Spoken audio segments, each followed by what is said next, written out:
Hello guys, welcome back to the channel. Java video series के इस lecture को continue करते हुए जो टॉपिक हम लोग कवर करने वाले हैं वो होने वाला है रिवर्स ऑफ अ स्ट्रिंग।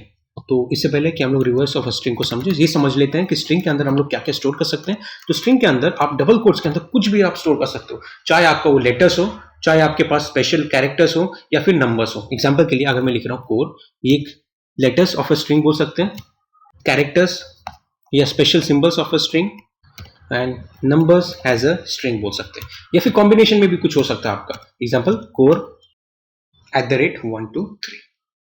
तो ये कुछ एग्जाम्पल्स हैं जिसके फॉर्म में हम लोग अपने स्ट्रिंग को बना सकते हैं। तो इस वीडियो के अंदर हम लोग देखने क्या वाले हैं कि इस स्ट्रिंग को, कोई भी स्ट्रिंग वैल्यू हम लोग यहाँ पे लेते हैं। तो एक एग्जाम्पल हम लोग यहाँ पे लेते हैं कोर जावा। तो इसको अपने को रिवर्स करना है। रिवर्स करने के बाद आना क्या चाहिए, जो भी आपके लेटर्स हैं फ्रॉम लास्ट वो फर्स्ट प्रिंट होंगे एक एक करके इस वे में। ये होगा reverse of this particular string. एक और ले लेते हैं, तो इसका रिवर्स निकलने वाला है।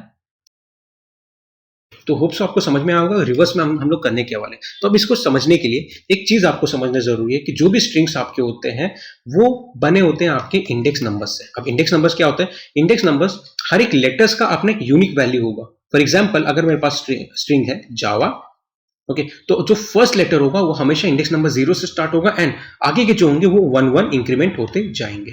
तो जावा के अंदर मेरे पास टोटल 4 लेटर्स हैं। कैसे? JAVA अगर आप काउंट करोगे टोटल 4 हो गया, starting from the index number 0 and last index number होगा 3।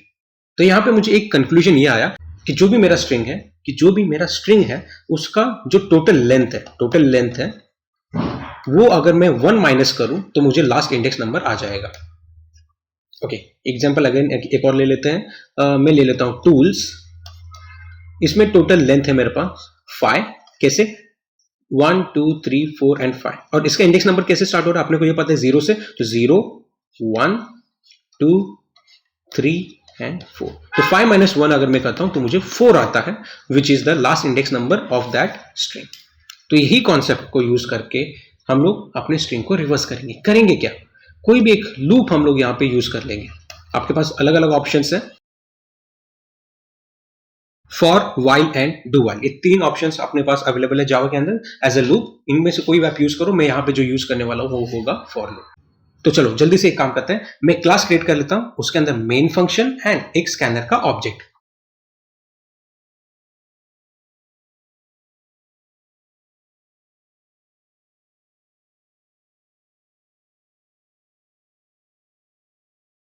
ओके, नेक्स्ट स्टेप में मैं क्या करने वाला हूं, स्कैनर। इसके लिए मुझे एक पैकेज इंपोर्ट करना पड़ेगा, वो मैं यहां पे लिख देता हूं। देन एसओपी के लाइन system.out.println के लाइन के थ्रू यूजर को एक मैसेज शो करने वाला हूं, एंटर अ स्ट्रिंग वैल्यू करके। एंड उस वैल्यू को कहीं पे तो स्टोर करना पड़ेगा, तो स्ट्रिंग डेटा टाइप को यूज करते हुए एक str नाम का वेरिएबल क्रिएट करके उसके अंदर मैं उस वैल्यू को स्टोर कर लेता हूं। चलो स्टार्ट करते हैं।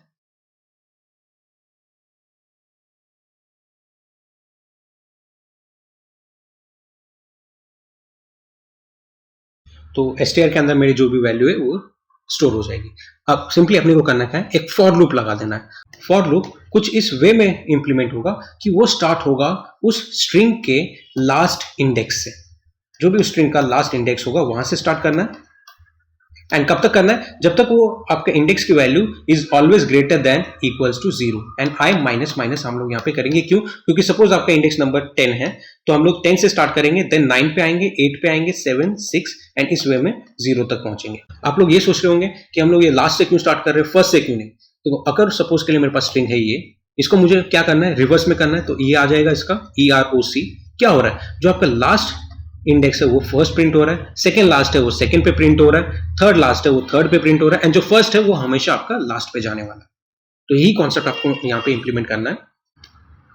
दूसरा एक एग्जांपल ले लेता हूँ, JAVA इंडेक्स नंबर 0 1 2 3 एंड एक और ले लेता हूँ यहाँ पे JAVA@। तो इंडेक्स नंबर 4। तो करेंगे क्या, इंडेक्स नंबर 4 को पहले प्रिंट करेंगे, देन 3 को, देन 2 एंड 1 एंड 0। तो इस वे में जो आपके इंडेक्स नंबर 0 से आगे इंक्रीमेंट हो रहे थे वो तो आपका एक नॉर्मल स्ट्रिंग बना रहा था, लेकिन अगर उसी इंडेक्स नंबर को यूज करके, उनके वैल्यूज को यूज करके मैं उनको रिवर्स में प्रिंट कर रहा हूं, तो मुझे उस इंडेक्स को रिवर्स ऑर्डर में प्रिंट करना जरूरी है।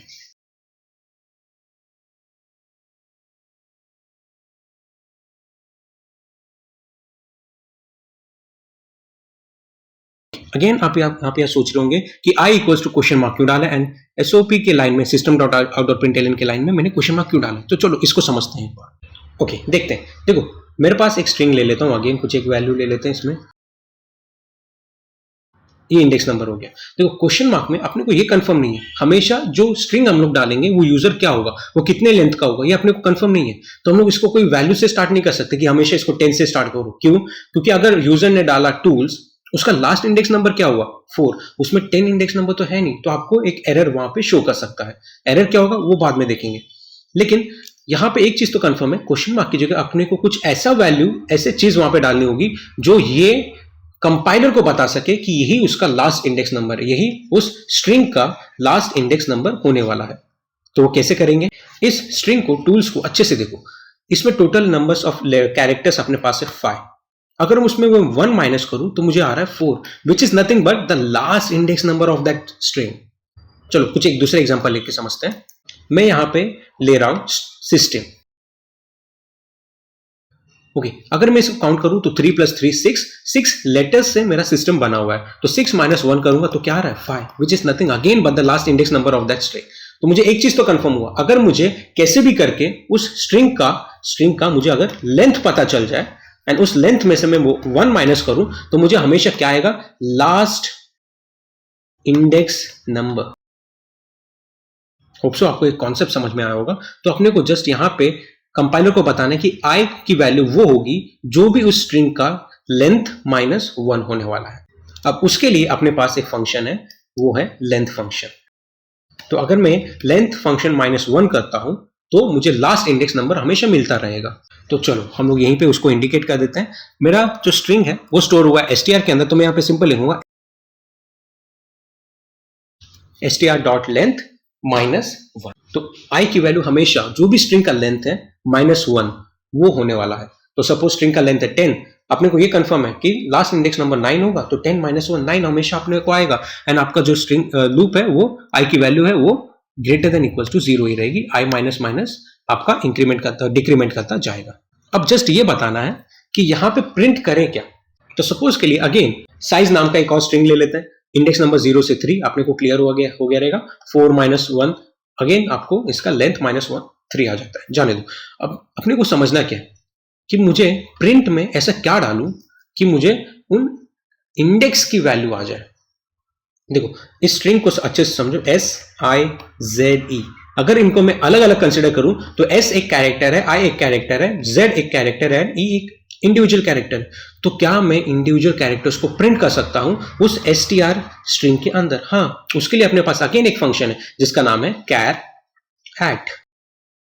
एंड इसी के अंदर ये जो पैरेंथेसिस है इसके अंदर अपने को कुछ एक नंबर डालना है, ये होगा आपका i।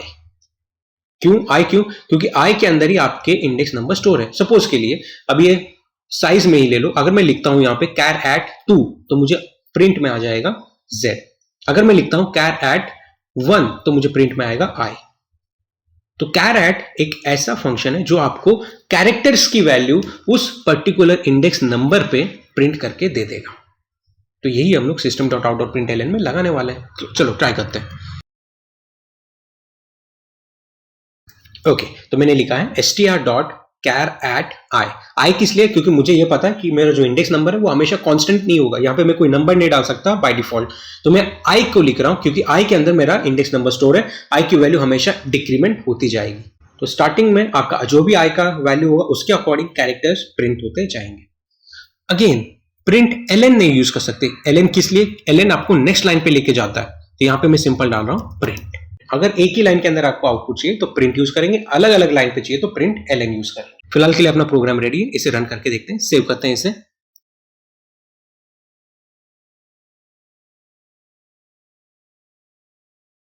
यहां पे मैंने कमांड प्रॉम्प्ट को ओपन कर लिया, फोल्डर्स में स्विच करते हैं।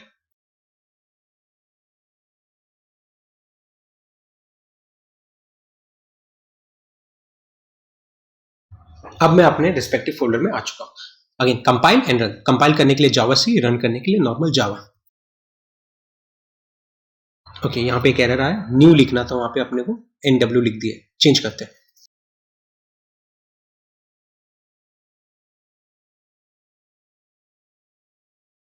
तो यहाँ पे स्कैनर के इधर अपने को एरर दे रहा है, यहाँ पे हम लोगों ने थोड़ा एक मिस कर दिया, स्कैनर का स्पेलिंग रॉन्ग हो गया था। Compile successful, run time error नहीं है तो अपना ये रन हो जाएगा।